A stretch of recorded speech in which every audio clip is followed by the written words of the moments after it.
We're live.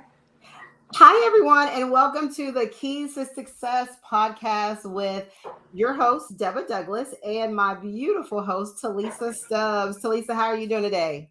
I'm doing fabulous. Today was a productive, very, very productive day. You know how when you're doing everything in your business all by yourself, and then you start to put in systems and people, and then the systems actually, you can see that they're working and you see yourself not working as much. It's just a great feeling, and that's where I'm at right now. And so, yeah, it's great. I'm good. So, you definitely need to give yourself a pat on the back because I think a lot of business owners go through the same thing of like, I really need to get more people. I need to figure out processes. What comes first? What do we do? And here they are. So, I'm so proud of you because that's going to give you more time back. It does. So, yeah, so it's been great. But I'm so excited about today's episode. We've got a special guest. John is an investor, and I'm going to let Deba go ahead and just introduce John. But we're so excited to have you here. Yeah, so we have John Morgan on our podcast today. He is an investor in the DFW Metroplex, and his specialty in investment is buy and hold. So, literally, I'm super excited to hear his story and to hear how he jumped into real estate in literally 8 short years. And now he has over 18 cash flowing, producing rental properties that I'll have him share more of his story. But, John, we are super excited to have you. And if you don't mind, share the guests. Like, who is John Morgan? Hey, happy to be here. Basically, a little bit about me. I'm 52 years old. I live in Grand Prairie, Texas. Married with two kids, adult kids. They're in college now, freshman and sophomore. And I started investing in real estate 8 years ago and probably averaged maybe two properties a year for the first maybe 6 or 7 years. I'm a buy and hold investor. I just buy the houses, and then I've been able to expand and scale up by pulling out equity from the homes that have been appreciating over the years to buy new homes and use a little bit of creative financing to use to get the down payments. But that's pretty much what I've been doing with real estate for the last 8 years. I just wanted something to back me up when I retire. I didn't want to be completely dependent on the stock market with my 401k. Every 8 years or so, the economy kind of crashes or has a recession.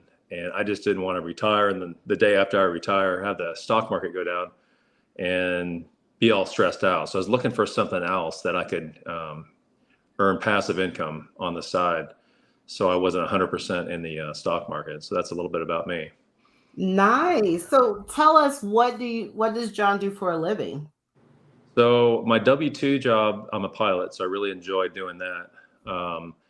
And my wife, she was a nurse, and I've been able to retire her about a year and a half ago. She was a school nurse from the income of our real estate. Wow, that is awesome. So this is literally like you are speaking to so many of our viewers right now that they have a job, they like it, but they really are wanting something for the future, their retirement. And so talk to us that what made you decide real estate because you could have picked anything. Right. I had a couple of friends that had real estate, but to be honest, I was really nervous to be a landlord. I didn't want to deal with the things breaking or the tenants. It kind of stressed me out, maybe nervous about it. But 8 years ago, we went to Branson, Missouri, and we stayed in a short-term rental. And I thought, wow, this would be really neat if we own one of these because they have property managers. And one happened to be for sale down the road, and we looked at it. I called up the listing agent and ended up making an offer on it. It was totally turnkey, had furniture, it was set up with a property manager, and that's how we got involved. That was our first one 8 years ago, and then I ended up buying another one in 2015, short-term rental up there as well. And I was comfortable with that because I didn't have to deal with it. And then I ended up selling one of them and did a 1031 exchange and bought a single-family home near me. So I still have that original one, but I've got 18 single family homes within 30-minute drive of where I'm living now. Wow, that is cool. Okay, so I've got some questions because you said a couple of things that perked my ears, being somebody who raises capital. You said one, you wanted to put your money to work so that you can start making some passive income. And then two, you didn't want to be a landlord. And so, do you prefer to invest entirely passively, or do you not mind to invest actively as well? I'm more on the lazy side and would prefer to invest passively. I do self-manage, except that one short-term rental we still have in Branson, Missouri. So the 18 we have around here, I self-manage. But when things break, I just text like a handyman or HVAC or somebody go fix the issue. I do occasionally go over there and do stuff. Like yesterday, I was trimming some tree branches at one. But for the most part, I'd rather be hands off and just collect my mailbox money, so Yeah, to speak. I don't blame I you. love that. Like you're I singing my song. The first of the month is like the best day of the month for me. I'm right there Oh with yeah. you. payday.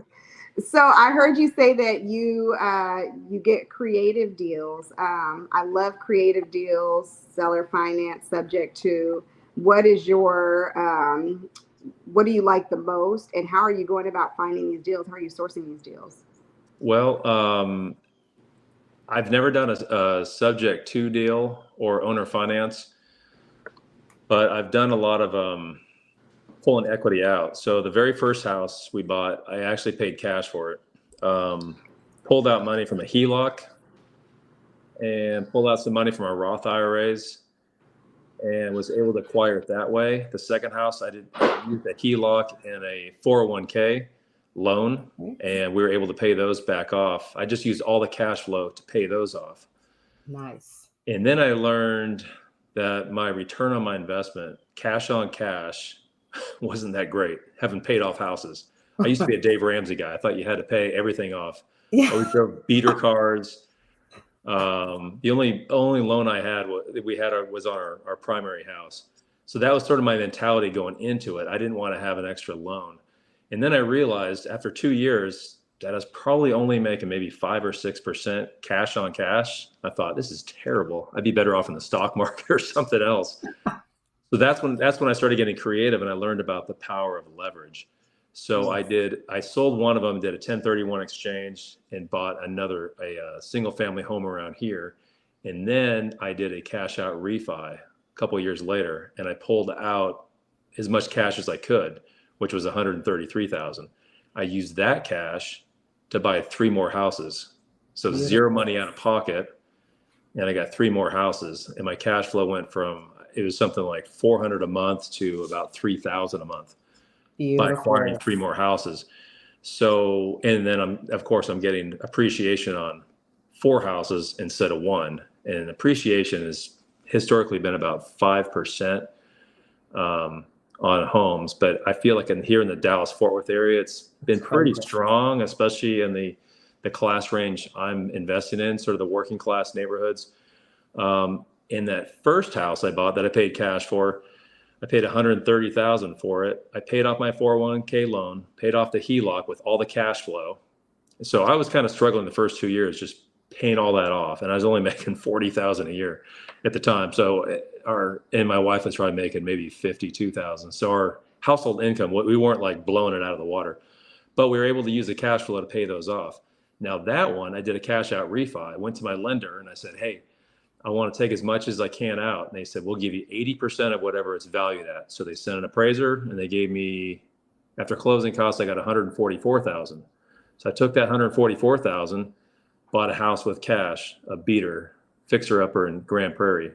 I think I paid like 130,000 for it.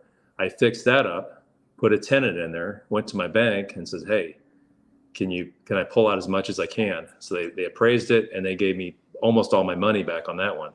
So I went and bought another house with cash, and then same thing. I went to the lender probably 3 months later because I found another house I wanted to buy, and my lender was able to give me these cash out refis within 2 weeks. So I would go around making cash offers on these houses. Beautiful. And I'd go, and once they got approved, I'd say, hey, I can make you a cash offer. I can close in 3 weeks, but I got to do a cash out refi on one of them that I have paid off. And my lender was able to do cash out refis in 2 weeks.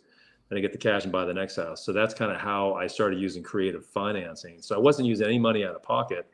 Once I got those first two, I was just recycling the equity, the capital, sort of harvesting the equity.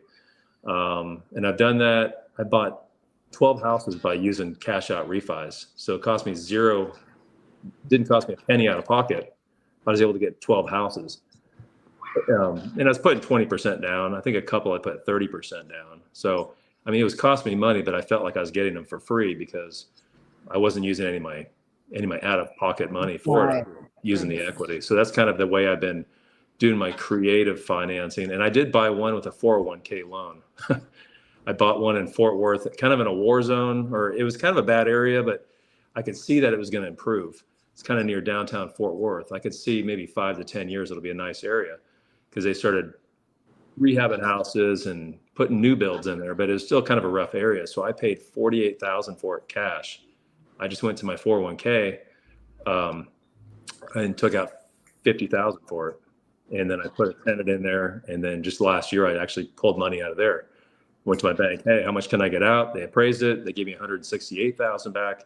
Wow. So I got all my money plus a bunch more. And then what did I do with the money? Bought 3 more houses with 20% down.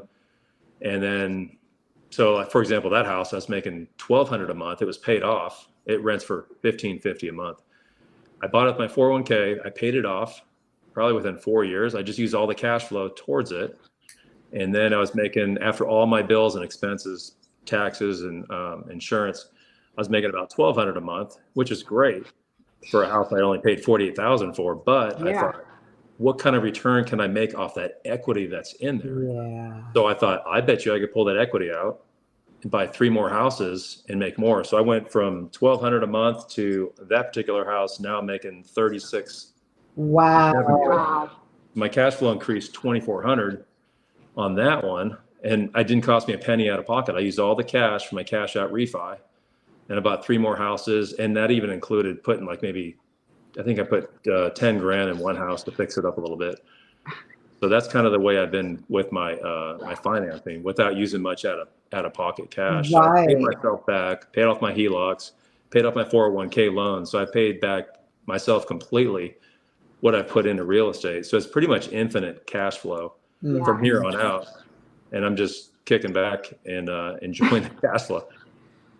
Wow. Now that is a job well done, because literally you started with one house of just using that equity, and that same house has like helped you pivot you to just continue to recycle over and over again.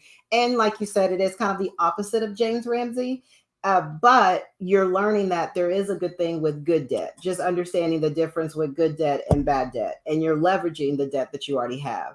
Exactly. I mean, that is awesome. And I mean, congratulations on figuring that out. And how did you know that you could do all these different things with using your 401k? And like, how did you know you could do this? Like, who told you or showed you how to do that? And nobody did. And I really didn't know. Probably the first 5 or 6 years, I didn't know that there was podcasts. I listen to podcasts all the time now with interviews. I learned so much from other investors, Bigger Pockets and these Facebook real estate groups. I didn't have any of that. I didn't know any of that. The only thing I knew was I read Rich Dad, Poor Dad, like I'm probably sure you guys did. And I just knew that there's such big advantages. Our tax code is written in our favor. Either you provide jobs if you're a business owner, or you provide housing. Yeah. And you get huge tax breaks.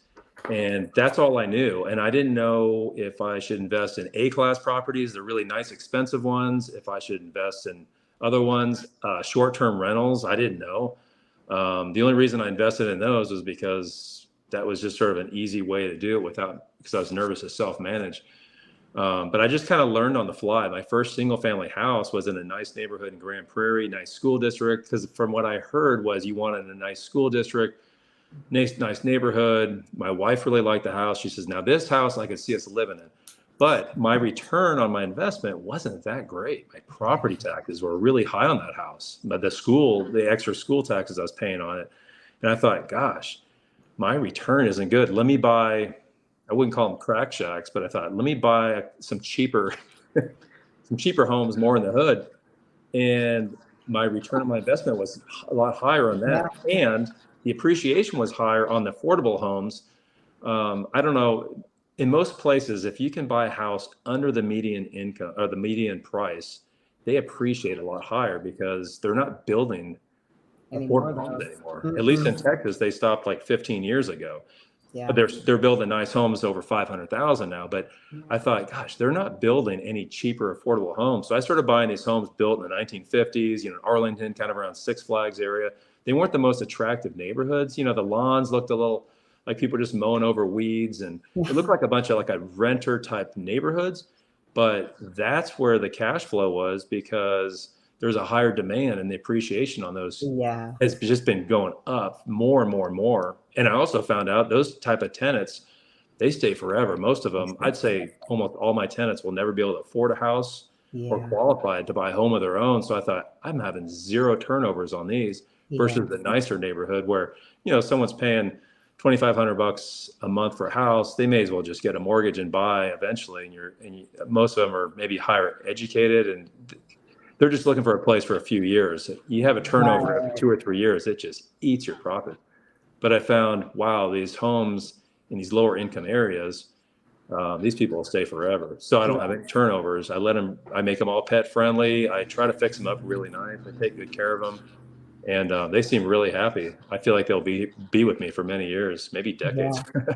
Yeah, pretty much. And what I love about what you're sharing is that even though you're kind of like, I went through it, wasn't really sure what I was doing, you were literally creating your strategy while you were going through it and not really knowing every step. Because listening to you, you're wanting to make sure you minimize turnover. You want to make sure that you find a neighborhood that like, unfortunately, they're just not going to be able to afford buying anything. So then that keeps your lower, you're not worried about the overhead. You're not worried about any of those things because no matter what the economy does, if there's a crash or not, you're going to always find someone in that area that can afford living in your homes, which kind of minimizes the headache of turnover, being in a high neighborhood where you're not sure if they're going to stay in that home or not.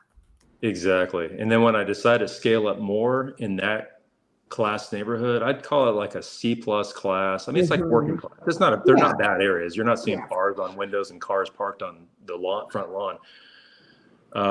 But I maybe listened to a couple interviews of people who were investing in 2008, 2009. And I had a buddy actually went big then too. And he had nicer class homes, but when the recession hit, his tenants maybe took a pay cut or lost a job, they bumped down to the C class property, cheaper properties, or people who lost their homes. They needed to rent somewhere for a few years. So they bumped down to something more affordable. So I thought, man, when the economy will eventually, I must say crash, but we will have recessions about every 8 years. Those people actually had a higher demand for tenants. They were actually able to raise rent when times were bad versus the people in the A class properties. They had to keep lowering rents to get people. So that's another reason I thought it makes me sleep better at night because there's always a demand for housing. People always need a place to live. Texas is very landlord friendly as well too. So if you have to go through an eviction or something else like that, it's not as painful as some other states. But that's kind of where I thought I'm going to kind of zoom in on this area as well. And also I want to be near jobs. So in my area, close to the downtowns, close to either downtown Fort Worth or downtown Dallas, close to major freeways. And I usually have dual incomes in the household. So somebody might work in Dallas and somebody might work in Fort Worth, but it's only probably 15-minute drive each way kind of thing. So that kind of helps me too in areas like that. So people aren't driving 45 or 50 minutes to work. So there's a big area that's closer to the downtown areas. And I mean, gentrification is really coming on strong in probably almost any major city. But if you see that closer to the downtowns, it's coming your way. Your property values are going to be really good in 5 to 10 years. And I'm willing to wait 5 to 10 years. Some people are impatient and they need to make their money now, or they need a nicer area now. But I'm okay waiting for things to come towards me. I've got one by a college, TCU in Fort Worth. I got actually 2 right by there, but the values have just been going up like crazy because of the demand, the hospital district, and then the schools growing and stuff. So they're bulldozing these little houses and putting McMansions and putting student housing. And so I've got options that way. Or if I'll look to see if the railway, or bus stops. So they're adding those kind of things. Right. That one has a train station they're going to be building soon too. So I'm kind of looking at the development as well in the future areas that I pick. Wow. John, you've got so much information, and I know that there are so many investors who would pay to learn everything that you literally just taught us in this, what, 20 minutes? Yeah. Do you have a course? Do you have a mentorship? How can people connect and work with you? I know I joke with my wife. I said, I should charge people and give them my advice because I enjoy it. I Yeah. enjoy talking real estate. So I just tell people, I just give my email or my phone number. They can call me. I talked to 2 different people today about it, strangers that I met on Facebook real estate groups or whatever. And they asked me, hey, can you mentor me, or if I can send you deals, will you analyze it and give me some advice or red flags or pitfalls, or because I have no idea. I don't even know how much closing costs are going to be like that. So I just give people my number and my email, and I'm happy to just chat with real estate. I thought I was done at like 10 houses. I promised my wife I wouldn't get any more than 10. And so I thought I'll just live vicariously through other investors. I'll help them out. And I enjoy watching the fruits of their success too. But somehow I just kind of kept finding more and begged her to get me a couple more. She's retired now, so she's enjoying it now. But it's kind of addicting, isn't it? It's kind of, yeah. once you see one deal, you're like, oh my gosh, there's another one. Let's just keep picking it, like you're picking, apples from a tree. It really is. I had to look in her in the eyes when I got the last one in March, and she says, "Promise me, I won't buy another house till March of 2024." Aww. And so I said that, and then the one just fell in my lap like 2 weeks ago, and I made an offer on it, and I'm going to close. It'll be our 19th. I'm closing in less than 2 weeks. And she's actually going to move one of her best friends in there. Nice. See, that all worked out. Yeah. So it's not a home run. It's a base hit, but I know in 5 or 10 years it'll be worth a lot. So I kind of tell people, just look 5 years out, and most of these interest rates will probably be down a little bit in 5 years. I think they'll probably stay kind of high for maybe 2 or 3 years. We kind of need them high to get the economy under control, the inflation. But give yourself 5 years, and after 5 years, it'll probably appreciate pretty well. And then you can pull your equity out. And as long as it still cash flows, you can buy another 2 or 3 houses. Every cash out refi I've done, I bought 3 houses with the cash. But you could buy at least maybe 1 or 2 houses with the cash you pull out. Give yourself 3 to 5 years, live off your W-2. Don't expect to live off your rental income and live a nice fancy lifestyle. But if you can give yourself 3 to 5 years per house, after that, you can scale up and go bigger. So I'm happy to help anybody. If you guys, want to take my email down afterwards, or if anybody reaches out to you or something else like that, because I enjoy talking to others and kind of help steering them. And I'm just fumbling through. My way is just what's been working for me. I'm just a base hits guy. Some people make fun of me because they want to go big with short-term rentals or medium-term rentals or whatever. I've tried different things. I've actually got 3 I rent by the room. In the last 2 years, I'm experimenting with that. That does very well too. I can rent rooms out for $800 a month. They share the house, and I just hope they don't kill each other. But they pretty much get along. They keep the houses clean. But I'm willing to just try new things and be open to new things. But once you find your niche, just kind of stay in that niche. Once you find your buy box, maybe a neighborhood you like or an area you like, get on Zillow. I'm on Zillow I was about every day now, about every 3 days. I'll get on Zillow and I'll hit the like button on all the homes I like, just to educate myself. And before you know it, I tell people, you'll see this looks like a good deal, and you'll get an email. Every time they go pending, you get an email. Every time they get sold, you get an email. If they go pending within a week, they probably went for asking price or maybe a little over.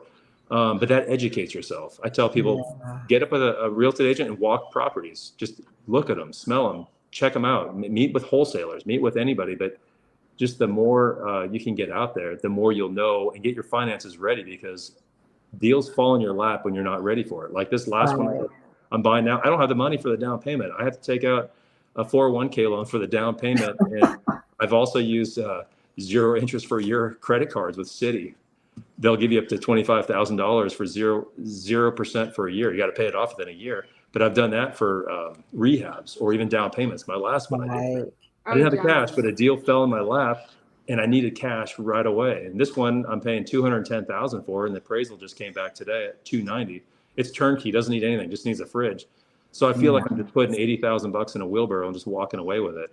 So there will be deals that will fall in your lap weird ways. And I always tell people your net worth is your net worth. Amen. Realtors to lenders. You need somebody to close quick. You need a realtor to find you these deals. Contractor, my contractor, I pay him well.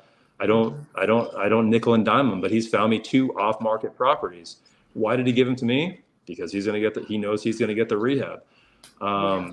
Plumbers, HVAC guys, handymen.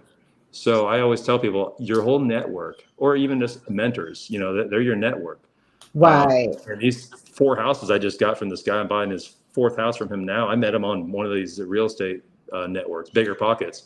And we were chatting about other stuff, and we just became friends. And then he decided he wants to sell some of his properties, and he offered me these deals I couldn't refuse. I'm like, I can't afford this, but I can't afford not to take it. Right. Very true. Yeah. And John, we're going to have to get you set up because if you need private money for any of your deals, I am literally just a phone call or a link away. So people just like you who have money sitting in their 401k or money just sitting in the bank, they want to put their money to work. And so we've got connections with those people who are ready to earn some double-digit returns. So if you're offering some double-digit returns, it's just a phone call. No need to do credit cards and all that other stuff. Yeah. I've never used a private lender, but I will definitely probably need some. I'm usually putting 20 or 30% down with a DSCR lender or commercial lender. Once you get over 10 conventional loans, you got to get kind of money through private ways. Yeah. But sometimes if I need a pinch, I'll look you up. Yeah. And I know that with the hard money, sometimes the hard money lenders don't really want you to have a second. In that second lien position. There are ways to get around that.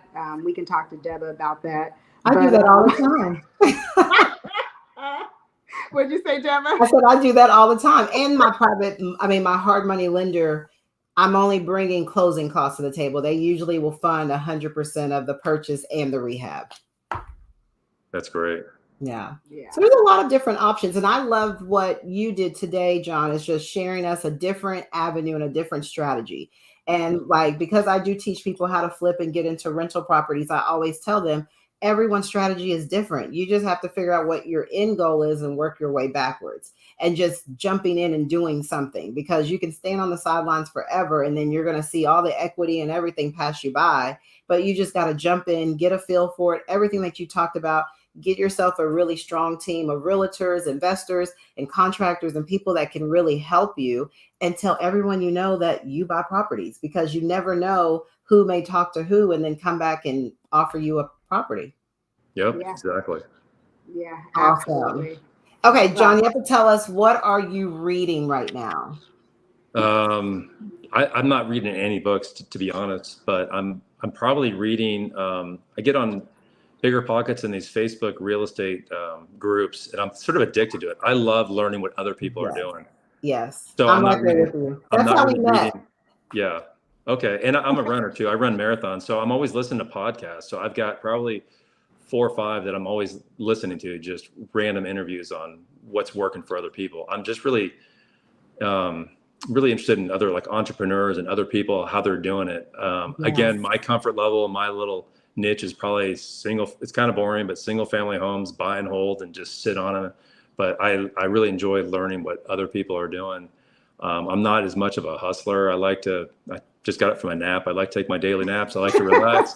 I don't want to bother doing rehabs, and I've done some of those. It's just a lot of work. I'd rather just sit back and just collect the mailbox money and keep things really simple. I don't want to read anything. I love it. Oh my gosh, John, thank you so much for taking time out of your busy schedule to meet with us and share with our viewers about your journey as a real estate investor. I have one more question for you. If you could tell your younger self, maybe 18-year-old John, what would you share with them? I would say buy as much real estate as you can, and don't be afraid to leverage. Leverage is good debt. Love it. Leverage is everything. Yep. Well, John, it was such a pleasure having you here today. Let's stay connected, and we look forward to seeing you and your success moving forward. Oh, absolutely. Thanks for having me. Awesome. Bye. Okay. Bye, bye-bye. John.